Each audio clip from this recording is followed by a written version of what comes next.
Hey, good morning everyone. What we're going to do for this art lesson is we're going to have a little look at pen and ink washes. I'll try and keep it short and sweet for uploading purposes. What I would work with, this is just a Barrel fine liner. I wouldn't work with a Sharpie in this instance because they're permanent markers and the paint and water won't sort of bleed and mix together. So I'd stick to a water-based pen.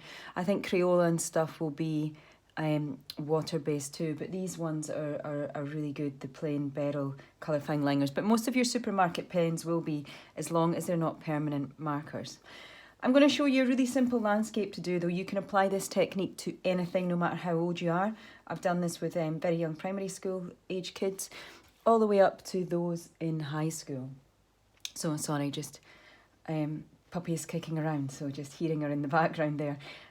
So you can apply it to anything and you can build and develop this technique yourself. Really, I'm not here to sort of go too in depth, but to give you ideas and a little bit of inspiration to do. So I'm going to stick to something super simple. You'll see this probably crop up in a lot of the lessons, is the good old trusty landscape. Okay, I'm going to maybe have, I'm just looking at one in front of me just now to gone a little bit over the line, but that's okay. We can have that. We could have some clouds in the sky. I'm drawing straight with pen. I was going to say you don't have to, but I think you should go for it. Challenge yourself if you're not used to drawing with pen.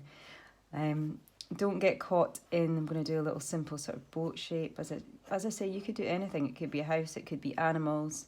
It's completely up to you what you want to do. You could do it with a name. I'm going to have a little path going back over the hill there as well. What I then want to do is I'm going to add a bit of tone with my pen. I'm not going to overdo it.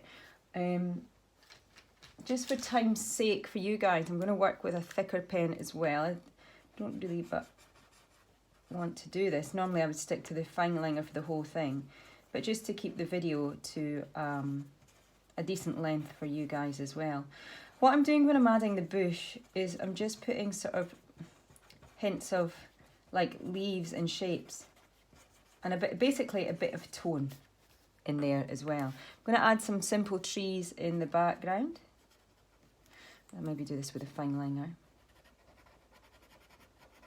So can you see how I'm not drawing lots of detail on the trees?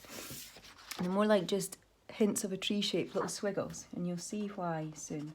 I'm not going to complete the whole picture. I'll show you one that I did previously.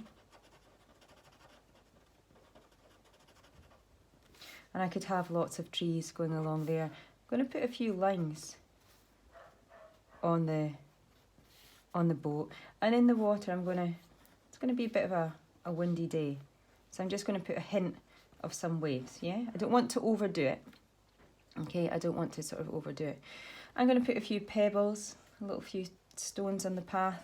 Remember, when closer to you, the pebbles will be bigger. And you might think, oh, that looks a bit rubbish, but just wait. In the hills in the background, I'm going to add a little bit of shading and tone. I'm not going to colour them in. What I'm going to do is just put a few lines. So basically, where you want there to be a bit of shade and tone, like let's have a bit of snow on the top of that one. Where you want them to be a bit of shade and tone is where you add the lines in. I'm going to do some lines on the clouds. Not too many. The darker and more solid the lines and the marks you're putting in will come out darker in your picture. And here on this hill, or this little mound, I'm going to put a bit of shading in. And I'm going to draw sort of little clumps of grass on this one. Okay, then I'm going to get water and a paintbrush. What I'm going to really simply do is with my paintbrush is I'm going to, not too wet, because if you do it too wet it just turns into a big grey mess. I'm going to go over. I've got a paper towel there handy as well in case there is too much paint on them. I'm going to start to add, let's bring that in, a little bit of water on top of where I put my ink, yeah? Now I don't want to overdo it, as I say, I don't want to have a big black smudge or a big grey mess. I'll show you what happens when you do that, because you don't want to overkill it. I'm going to work with not very much water on my brush for the trees, and I'm just adding a bit of tone. And the trick is, you could actually add more trees in the background. So what is happening is that you're using water-based pens, so when you mix with the water and the ink, it's almost like letting it's creating a pen and ink wash. It's letting you paint, basically, with it. Now, I wanted my trees to be darker, yeah? So you can see here that they are. And then I can go over the grass and stuff like that as well, just to give it a bit of shade and tone. Look, even when I don't have, I haven't drawn, look, there's a bit I've not drawn. I've still got a little bit of ink on my brush. I can add a bit of, you know, shade to the hill. I can even just go a little bit close to the line that I've drawn, do you know, and just add just a little bit of shade so it's not completely white. If you put too much on, just dry your brush, and you can, see I put a bit too much on there, you can dab it off, yeah? Do the same with the stones, like there's the stones in my path. I've got a little bit of water on my brush, and it's mixing with the ink from the pen. Now remember, as I say, I'm just putting a little bit. I don't want the whole thing to turn into a big grey mess, and that's what happens, a big blob, if you sort of just paint over. So you can start to see it develop. And then take my brush, just remember where I just put that tone in lightly, and I'm just going to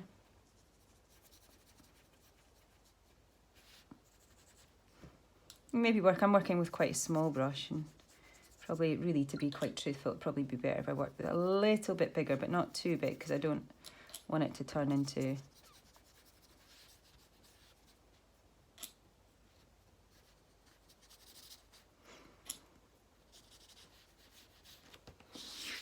yeah. So you can see it already beginning to start to take shape. The hills in the background, I can put, I'm just going to use water there. I don't have to cover the whole thing. I'll show you what not to do in a minute. I'm going to wreck this. The clouds, remember, so what I could do with my brush, I've hardly got any water on it. Just picking up the ink that I already put there. Look, dark, nice dark thundery clouds that are coming in, if you can see. I could even start to just drag, so I'm not getting any more paint, any more water, I'm just dragging it down to make it look, you know, like when it's raining and you can see that coming down from the clouds. So you've got a really nice effect there, yeah? I'll show you a couple. So look, this one's done. Pen and ink wash, just the same way. This is a, I'm terrible because I don't have his name on the back, and I can see him in my head. I can picture the kid that shared this with me, but this is a beautiful drawing that one of the kids did when we did this at school and gave it to me to take away with me and keep. So it's just to show you that you can try it with anything. So he did the really lovely line drawing, added a bit of shade and tone into the beak, into the chest, the breast there, the hair, the eyes, and then did a bit of tone there as well. You could do landscape, build it up, you could do buildings, you could do anything, yeah? It's a really simple technique that can apply to any type of work that you like to draw. You can even have a go at doing quite graphic stuff like your name and drawing it in pen and using paints. Obviously, you don't have to stick to black. You can work wonders. I'm just trying to see if I've got it handy on me just now. I don't think I do. With coloured pens and paint. I'll maybe show you that in another lesson. I did some drawings of flowers with Crayola, I think they're called Crayola Super Tips. They're water-based pens. You get like a small pack of 5 or the double pack of 10 or in Tesco's. And if you use water with them and work quite quickly, it's almost like you're painting. The paint bleeds into one another and leaves a really, really beautiful outcome of it as well. And what I wanted to show you though is this is what not to do and not to wreck your picture. So say I'm just going to take a bigger paintbrush. Yeah, I've got paint on it. Watch you don't just go like this and just cover the whole thing in grey, because what happens is that it just turns into a big watery grey mess. Could be a really rainy day, but then you lose your really lovely drawing underneath as well. If you bear with me one moment, I'm just going to pop and see if I can find those really beautiful pictures that were done using pen and water together, colour pen.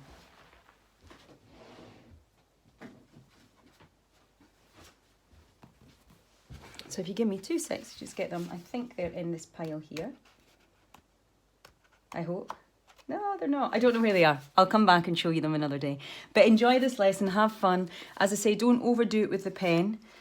Try anything that you want and be very, very mindful to not overdo it with water and end up with a big sludgy mess.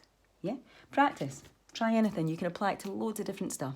So enjoy that lesson and take care, and I'll be back with you guys soon.